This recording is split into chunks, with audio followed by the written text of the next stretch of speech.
பண்ணிட்டாங்க. மாப்ள இருங்க, இருங்க. அத வந்து நான் கோர்வையாவே சொல்றேன். என்னன்னா, அந்த அந்த ஒரு ட்வீட் ஒண்ணு வருது. 1 மணி நேரம் கூட ஆகல. டெத் கவுண்ட் ஏறிக்கிட்டு இருக்கு. பரபரப்பா இருக்காங்க மக்கள். அந்த பரபரப்புல வந்து நீ வந்து உனக்கு வந்து அந்த கரு ஸ்டாம்பேடுன்ற டேக வந்து நீ வந்து உனக்கு யார் அனுப்புனா? அந்த கரு ஸ்டாம்பேட் நீ வந்து எத்தனையோ இரங்கல் ட்வீட் போட்டிருக்க. சரியா? அந்த உன்னோட ஐடியில வந்து எத்தனையோ இரங்கல் ட்வீட் வந்து ரஜினிகாந்த் போட்டிருக்காரு. நீ வந்து அங்கெல்லாம் வந்து நீ வந்து டேக் போட்டியா? அதாவது இப்போ ஒரு எக்ஸாம்பிளுக்கு ஒரு நடிகர் இறந்துட்டாரு அப்படின்னா, ரிப் அப்படின்னு போட்டு அவங்க பேர் போட்டிருக்கியா? எங்கேயாவது ஹேஷ்டேக் போட்டிருக்கியா? எங்கேயுமே போட்டது கிடையாது. எனக்கு வந்து மாப்பிள்ள கஷ்டமா இருக்கு. ரொம்ப கவலையா 9:50க்கு இருக்கு. என்னோட அஃபிஷியல் டேலியே சொல்லாததுக்கு முன்னாடி இவன் வந்து இமீடியட்டா அது என்ன ஷெட்யூல் பண்ணி வச்சிருந்தானா என்னன்னு தெரியல. ஹேஷ்டேக் கரூர் ஹேஷ்டேக் ஸ்டாம்பிட்னு சொல்லி அந்த போஸ்ட்டை போறாங்கனால ஞாபகம் இருக்கு. 9:30க்கு மேல தான் போட்டான். அதான். அப்படி ஒரு ட்வீட் வருது. வித் டேகோட வர்றது தான் வந்து பெரிய சந்தேகத்தை உண்டு பண்ணிருச்சு. அவர் வந்து ட்வீட் போட்டதுல எந்த தப்பும் கிடையாது. எல்லாருக்குமே அது கஷ்டமான விஷயம், கஷ்டமான சம்பவம். யாராலையும் தாங்கிக்க முடியாத சம்பவம் தான். இல்லைன்னுலாம் சொல்லல. ஆனா, அவர் டேகோட போட்டது தான் வந்து அங்க வந்து மாட்டிக்கிட்டாரு அவரு. அதான் ப்ரோ. ஏன் மாட்டிக்கிட்டாருன்னா, மத்த எந்த விஷயத்துக்கு வந்து அவர் டேக் யூஸ் பண்ணதில்ல, டேக் அதுவும் போட்டதில்ல. வந்து ஒரு முதலமைச்சர் அட்ரஸ் பண்றதுக்கு முன்னாடி இவர் போட்டாரு.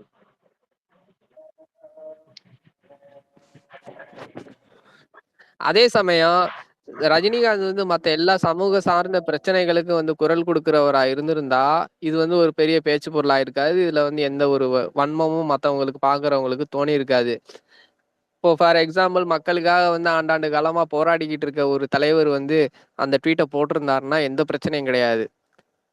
ஆனா, எதுக்குமே பேசாம, எதுக்குமே வாய தொறக்காம, இது ஒரு விஷயத்துக்கு வாய தொறந்து, அதுக்குள்ள டேகும் போட்டு, இப்படி காட்டுனதுனால தான், அந்த ஆளு மேல வந்து எனக்கு வந்து உச்சபட்ச வன்மமே உண்டானது. ஏன்னா, இதுவரைக்கும் எந்த விஷயத்துக்குமே ரஜினிகாந்த் பேசுனதில்ல. சரியா? அதுக்கு முன்னாடி வந்து கள்ளக்குறிச்சியில அத்தனை பேர் வந்து கள்ளச்சாராயம் குடிச்சு செத்து போனாங்க. அதே திமுக ஆட்சியில தான் நடந்துச்சு அது. ஆனா, அதுக்கு வந்து அவர் வந்து ட்வீட் போடல. ஒரே நிமிஷம் அதெல்லாம் விடுறா. இப்ப இந்த கரூர் விஷயம் நடந்துச்சுல்ல, அது நடந்து 2வது நாள் இங்க தமிழ்நாட்டுல ஒரு ஊர்ல வந்து 9 பேர் இறந்து போனாங்க. அது அந்த கேரண்டி தான் சரியா தெரியல எனக்கு. ஓகேவா? அதுக்கும் ட்வீட் போடல. இது கரூருக்கு போட தெரிஞ்சவருக்கு அங்க வந்து அத்தனை பேர் அந்த போட்டாங்கல்ல. ஃபயர் இங்க வந்து ஆக்சிடென்ட்டுக்கும் 9 ட்வீட் பேர் போடல. இறந்தாங்க. ஃபயர் ஆக்சிடென்ட் ஃபயர் ஆக்சிடென்ட் அந்த 9 பேர் இறந்தாங்கல்ல, அதுக்கு ட்வீட் போடல. ஆமா. அப்ப எந்த அளவுக்கு அந்த சீர்கழிச்சல் இருந்திருக்கும் சொல்லு. புரியல எனக்கு. என்ன மனநிலையில இருக்கானே புரியல. வைத்தறிச்சல். ஐயோ விஜய் கரூர் கட்சி சம்பவம் ட்வீட் ஆரம்பிச்சுட்டாங்க போடுறேன், சரி அப்படின்னு. ஓகே. அதான் கரூர் சம்பவம் ட்வீட் போடுறேன், சரி. அந்த அது பேர் என்ன சொல்லுவாங்க, அந்த அடுத்த போடுறாங்கலாம் ஓகே. ஆனா இப்ப அடுத்து 2 நாள் கழிச்சு இன்னொரு 9 பேர் இறங்குறாங்க, அவங்களுக்கும் அந்த ட்வீட் போடல. அதை பத்தி ஒரு வார்த்தை பேசுறான் அந்த நாய். அதுக்கப்புறம் வந்து இந்த மாதிரி வந்து அவரே ஓப்பனா வந்து டிக்ளேர் பண்ணிட்டாரு. சரியா? அந்த ட்வீட்டுக்கு அப்புறம் ஓப்பனா டிக்ளேர் பண்ணிட்டாரு. நான் வந்து உனக்கு எதிரானவன் தான் அப்படின்றத டிக்ளேர் பண்ணிட்டாரு. தலைவருக்கு வந்து ரியாலிட்டி வந்து ஹிட் ஆயிருச்சு அவருக்கும். ரொம்ப ஹார்டா ஹிட் ஆயிருச்சு அவருக்கு. சரியா? அதுக்கப்புறம் நம்ம சைடு அந்த மாத்தி மாத்தி சண்டை போயிட்டு இருக்கு. சும்மா இந்த டிஎல்ஏ ரிப்ளை பண்ணிக்கிட்டு இந்த மாதிரி தான் இங்கே சொல்றேன். சரியா? அதுக்கப்புறம் வந்து இன்னொரு சம்பவம் நடந்துச்சு. என்னமோ ஒரு சம்பவம். சீமான் கூட சந்திச்சது. ஆமா. சீமான் வந்து சொல்றாப்புல, அந்த பக்கம் ரோட்ல அந்த பக்கம் ஒண்ணு அந்த பக்கம் நில்லு, இல்லைன்னா அந்த பக்கம் நில்லு, நடுவுல நின்னா லாரி அடிபட்டு செத்து போயிருவ அப்படின்னு சொல்லி சீமான் வந்து ஒரு ஸ்டேட்மெண்ட் சொல்றாப்புல. சரி, ஓகே. அது வந்து விஜய் தான் சொன்னாரு, உன்னைய சொல்லல. ஆனா உன்னைய சொல்லலன்னு நினைச்சாலும் உன்னைய வந்து அதுக்கு மேல சொல்லியிருக்காப்புல. சுடுகாட்டுல கூட வெட்டிட்டு இருக்காங்க, கூட போய் நீங்க படுத்துக்கலாம், யாரு கேட்க போறா அப்படின்ற லெவலுக்கு வந்து பேசியிருந்தாப்புல சீமான். அந்த சீமானை வந்து உங்க நண்பர், நீண்டகால நண்பர் ரவீந்திர துரைசாமி மூலமா சீமானை கூட்டிட்டு போய் சீமான் கூட போட்டோ எடுத்து அந்த போட்டோ வந்து டிஎல்ல வருது. இணையதளத்துல வந்து எல்லா இடத்துலயும் பரவுது. ஏன் பரவுது அப்படின்னா, ஏன் அந்த சமயம் அந்த போட்டோ எடுக்கப்பட்டது அப்படின்னா, சீமான் வந்து ரொம்ப தீவிரமா விஜய்க்கு எதிராக வந்து களமாடிக்கிட்டு இருந்தாப்புல. ரொம்ப தீவிரமா களமாடிக்கிட்டு இருந்தாப்புல. அந்த சமயம் வந்து அப்படி ஒரு போட்டோ வருது. அதாவது விஜய்க்கு அகைன்ஸ்டா வந்து யாராவது நின்னாங்க அப்படின்னா அவரை கூப்பிட்டு உடனே போட்டோ எடுத்துக்கிறது. விஜய்க்கு எதிரா வந்து ஏதாவது ஒரு வேட்பாளர்னா அவங்களுக்கு எதிரா போட்டோ எடுத்துக்கிறது. இந்த கமலஹாசனுக்கு வருவோம். கமலஹாசன் வந்து திருச்சி கிழக்குல போய் பிரச்சாரம் பண்றாரு. வேற தமிழ்நாட்டுல வேற எந்த தொகுதியிலயுமே திமுக நிக்காத மாதிரியும், வேற எந்த தொகுதியிலயுமே திமுக போட்டியிடாத மாதிரியும், ஒன்லி வந்து திருச்சி கிழக்குல மட்டும்தான் போட்டியிடுற மாதிரியும் திருச்சி கிழக்குல போய் பிரச்சாரம் பண்றாரு. அது அவர் வந்து நேர்ந்து விட்ட ஆடு மாதிரி ஆயிட்டாரு. அவரு அறிவாலயத்துக்கு நேர்ந்து விட்ட ஆடு மாதிரி ஆயிட்டாரு. இவனுக்கு வந்து ஓப்பனா வந்து நான் வந்து இப்ப கமல் கூட நான் ஓப்பனா அந்த கட்சியை தான் ஆதரிக்கிறேன், அதனால நான் பிரச்சாரத்துக்கு போறேன்னு சொல்லிட்டு போறாப்புல. ஆனா இவர் வந்து ரஜினி வந்து யாரெல்லாம் வந்து எதிராக இருக்காங்களோ அவங்க கூடலாம் வந்து நான் போவேன், அவங்க கூடலாம் நின்று நான் போட்டோ எடுப்பேன், இதை வந்து நான் வந்து சிம்பாலிக்கா வந்து என் ஃபேன்ஸுக்கு நான் வந்து கடத்துறேன், என்னோட ஆதரவாளர்களுக்கு கடத்துறேன், என்னோட சங்கி ஆதரவாளர்களுக்கு நான் வந்து இந்த விஷயத்த வந்து கடத்துறேன் அப்படிங்கிறதெல்லாம் வந்து என்ன மாதிரியான மனநிலை? நீ சொல்லு. நீ சொல்லு. உன்னோட ஃபேனு தானே சொன்னாரு. உனக்கு தெரியும் தானே, பல மேடையில வந்து சொல்லியிருக்காரு நான் ரஜினி ஃபேனு விஜய். ஒரு நாள் வந்து வாப்பா நம்ம மீட் பண்ணுவோம், போட்டோ எடுத்துப்போம் வாப்பா அப்படின்னு சொல்லி உன்னால வந்து கூப்பிட்டு போட்டோ எடுத்துருக்க முடியாது.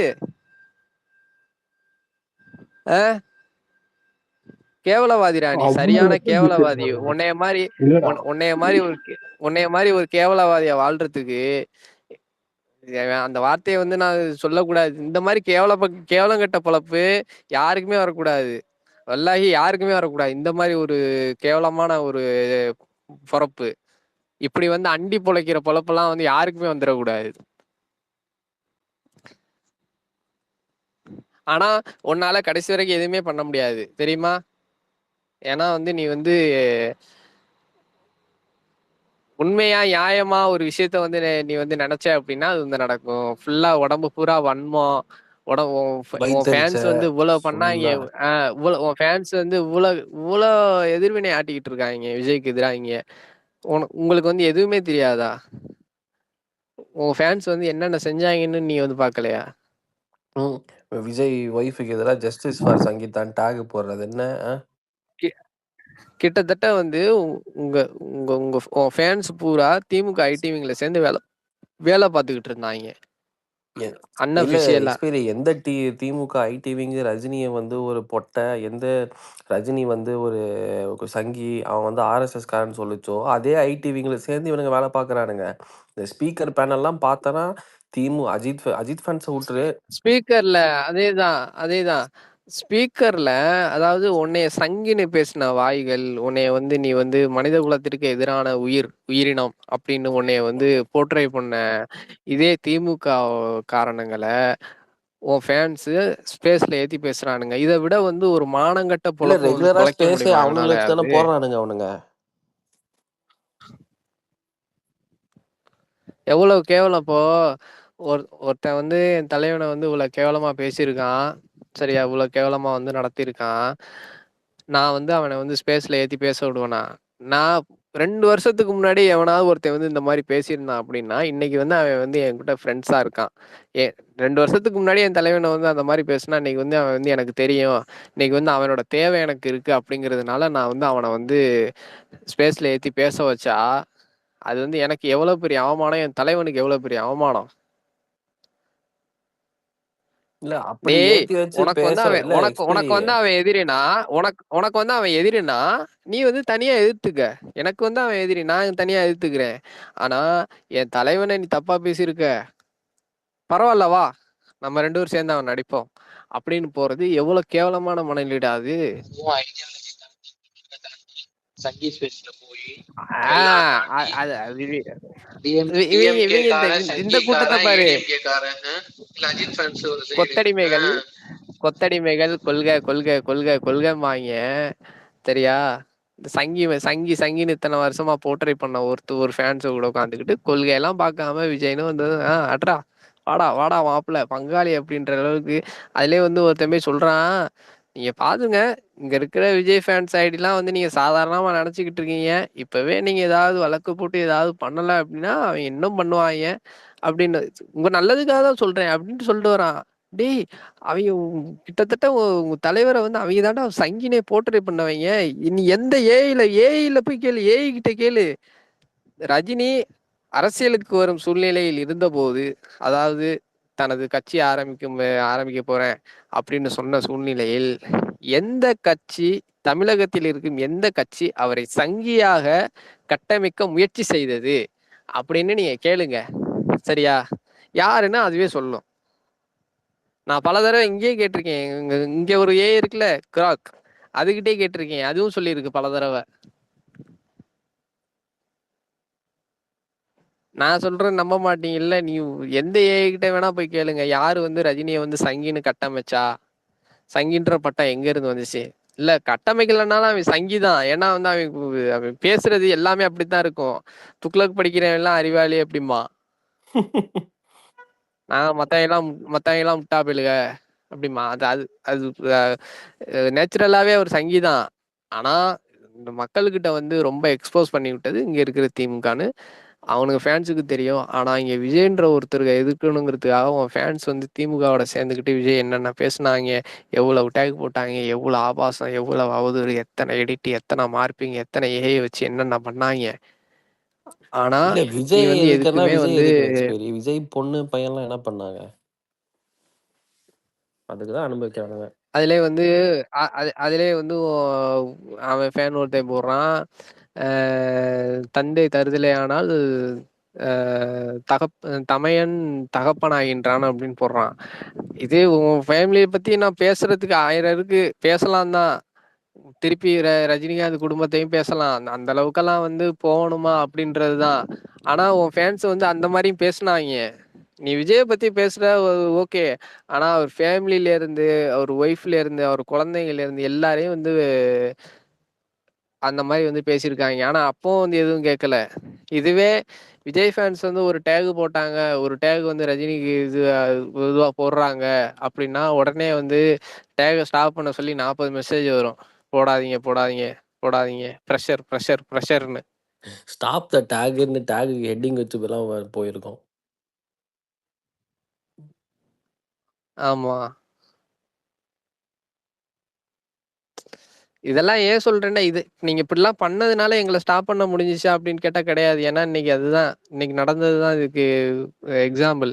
என்ன நீ இவ்வளவு பண்ணி ஏதாவது எங்களுக்கு ஏதாவது எங்களை ஏதாவது பண்ண முடிஞ்சுதா? முதல்வர் ஆயிட்டோம், நாங்க சிஎம் ஃபேன்ஸ். ஆனா அந்த சரியா? மானங்கிட்டவன் இவ்வளவு பண்ணியும் மானங்கிட்ட போய் உட்காந்துருக்கான். ஒண்ணுமே ஏதாவது பண்ணுவான் பாரு கண்டிப்பா. அதெல்லாம் ஆனா வெக்கம் ஆனா ஒரு மானம். வார்த்தை ஒண்ணு சொன்னாங்க, விஜய் சிஎம் ஆயிட்டா நான் வந்து இந்த ஊரை விட்டு காலி பண்ணிட்டு போயிருவேன் அப்படின்னு. எவனும் போன மாதிரி தெரியல. எல்லாம் இப்ப நீங்க 200 எல்லாம் யூனிட் கரண்ட் போனீங்கன்னா இந்த ஃப்ரீன்னு சொன்னதுக்கு ஃபயர் விட்டு உட்காந்துருக்கானுங்க அந்த ஐடியெல்லாம். நீங்க எல்லாம் போனீங்கன்னா தமிழ்நாடு வந்து சங்கிகள் இல்லாத மாநிலமா, அதாவது ஒரு சங்கிகள் கூட இல்லாத மாநிலமா தமிழ்நாடு மாற இன்னும் 5 வருஷத்துல மாத்திருவோம். நீங்க எல்லாம் கிளம்பிட்டீங்கன்னா. சங்கிகள் தேவையில்லை தமிழ்நாட்டுக்கு. சங்கிகள் எப்போதுமே தேவையில்லை. நீங்க எல்லாம் கிளம்பிருங்க. நீ தேவையே கிடையாது. அப்போ தலைமை சங்கி அவன் தான் கிளம்பணும். சொன்ன வார்த்தையை அவன் காப்பாத்த மாட்டான். அவன் கிளம்ப வாய்ப்பு இல்ல. இந்த சொன்னா இல்ல, இங்க சொன்னா இல்ல. ஆமா. நீங்க வந்து சொன்னவன் எல்லாம் கிளம்பிருங்க, ஊரை விட்டு கிளம்பிருங்க. அதாவது ஜிப்சின்னு ஒருத்தன் தான் சொல்லிட்டு இருப்பான். ஏண்டா ஏண்டா ஏண்டா உங்களுக்கு தான் வந்து விஜய் சிஎம்னு சொல்றது உங்களுக்கு வந்து பிடிக்காது. விஜய் ஆட்சி கீழே வந்து இருக்கிறது உங்களுக்கு பிடிக்காது. நீ உனக்கு பிடிச்சாலும் பிடிக்காட்டி நீ இருந்தா ஆகணும். இல்லைன்னா கிளம்புங்க, பிரச்சனையே இல்லை. சங்கிகள் எங்களுக்கு தேவையில்லை. நாளைக்கு வந்து உங்க ஹோட்டல்லாம் வந்து நீங்க வந்து இங்க போட வேணாம், வேற எங்கேயாவது போட்டுக்கோங்க. வேற எங்கேயாவது ஊர்ல போய் ஓட்டர் ஐடி வாங்கி வேற ஏதாவது மாநிலத்துக்கு போயிருங்க. உங்களுக்கு உத்தரப்பிரதேசம் போயிருங்க. உங்களுக்கு அங்கதான் கரெக்ட்.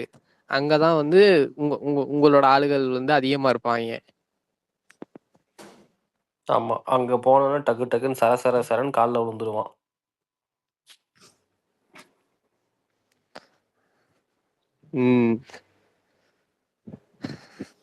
அப்போ அந்த கால்ல விழுந்த அன்னைக்கு நீ எல்லாம் வந்து ட்விட்டர்ல இருந்திருந்தேன்னு வச்சுக்கோயேன், உனக்கு தெரிஞ்சிருக்கும்.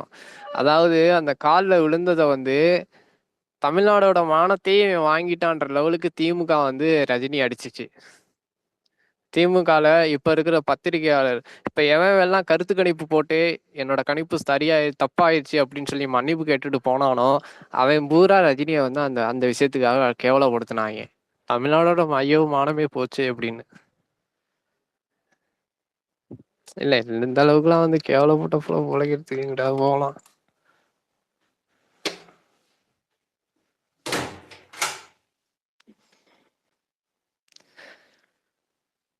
சொல்லு ஜாவித்து.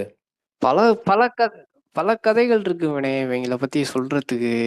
ரொம்ப அதுல கேவலமானவங்க. நான் ஒண்ணு கிளாரிஃபை பண்ணிடுறேன். அந்த என்ன படம் மொய்தீன் பாயா நடிச்சிருப்பானே அந்த படம் பேர் என்ன லிங்காவா? இல்லடா அந்த இப்ப வந்துச்சடா. லால் சலாம் லால் சலாம் ஆக்சுவலா லால் சலாம் படத்துல கிளாரிஃபிகேஷன் பண்ண வச்சது வந்து அவனோட பொண்ணு நம்ம குறையே சொல்ல முடியாதுடா. அது வந்து கொஞ்சம் வந்து அண்ணன் சப்போர்ட்னு வச்சுக்கோங்களேன். ஆனா இவன் இருக்கான் பாரேன், விஷ பாட்டில் விஷப்பையன் இவன்லாம்.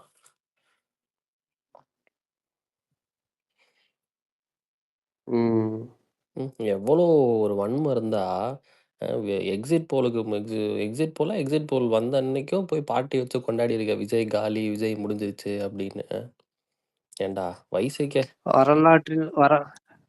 இங்க பாரு, வரலாற்றில் எழுதுங்கள்.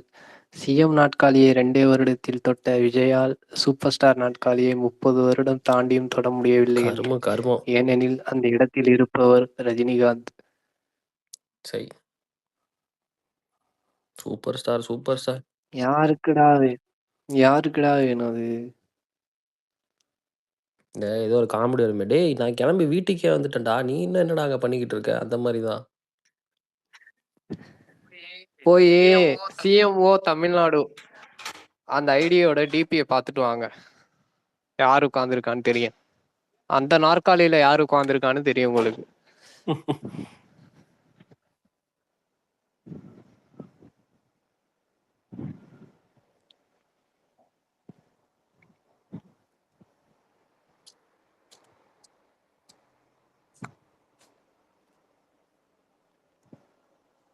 ஹரிஷ் அண்ணா வந்தா பரவாயில்ல. அவரு டேய் குமரன் ப்ரோக்கு ஸ்பீக்கர் கொடு.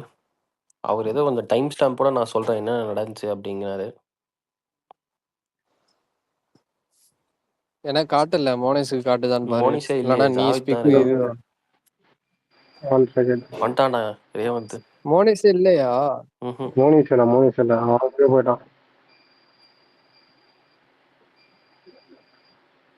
கொடுத்துருக்கா ஸ்பீக்கர்.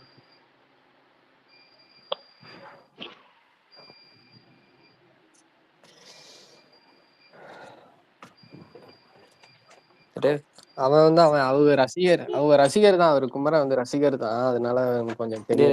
கேக்குது. Congrats for the huge victory. Each and every once effort நன்றி. வந்து இன்னைக்கு வந்து ஒரு ஹிஸ்டரியை கிரியேட் பண்ணிருக்கு. வேற பல பேர் வந்து நான் வரேன், இப்ப வரேன், எப்படி வரேன், அப்படி வரேன்னு சொன்னாங்க. ஆனா வரல. நீங்க வந்தீங்க.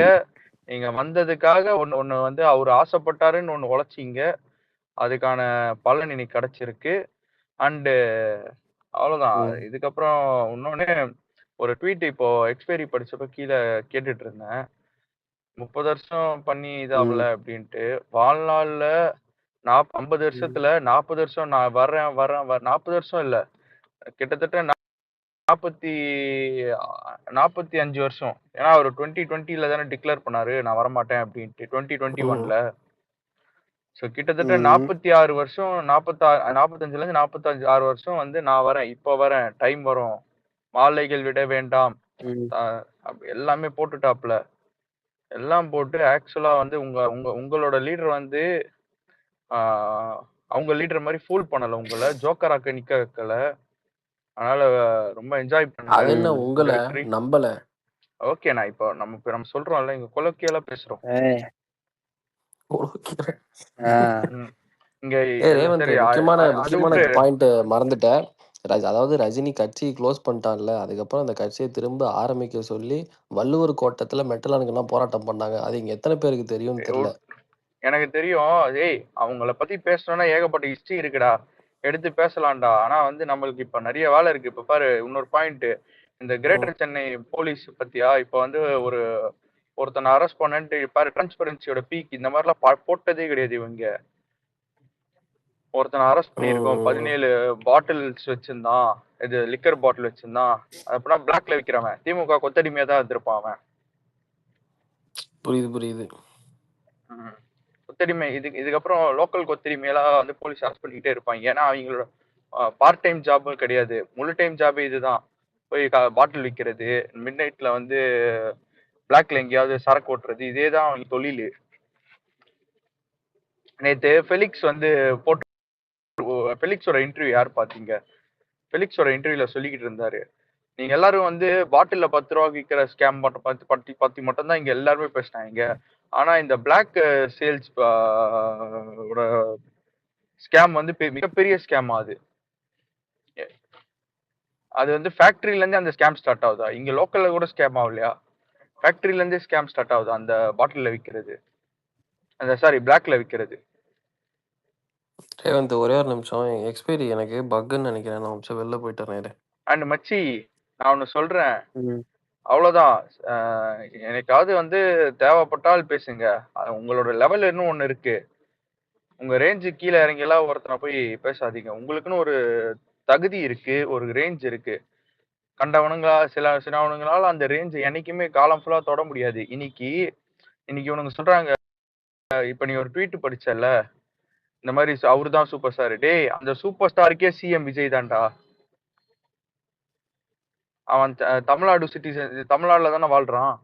அவன் ரேஷன் கார்டு இங்க தானே இருக்கு, ஆதார் அட்ரஸ் இங்க தானே இருக்கு. அவனுக்கு சிஎம் விஜய் தான். அதான் இந்த சிவகார்த்திகேயன் ஒரு படத்துல ஒரு ஃபேமஸ் டைலாக் இருக்கு, என்னதான் காசு பணம் எல்லாம் உன் கையில இருந்தாலும் ராஜான்ற ஒரு பட்டம் உன் கையில கிடையாது. Wake up to reality mister RK fans.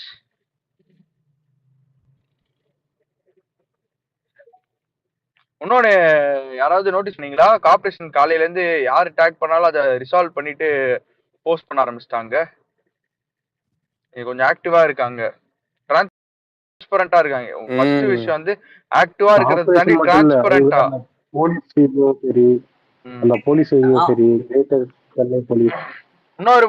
இன்னொன்னு நான் சொல்லிடுறேன் இல்லடா, இப்போ விமர்சனம் வைப்பாங்க. நான் இங்க பல பேர் நான் பார்ப்பேன், விமர்சனம் வைப்பானுங்க பாரு. தாவேகாவோட செயல்பாடுல விமர்சனம் வைக்கிறவங்கள போய் கேள்வி கேட்காதீங்க, எதுவும் சொல்லாதீங்க.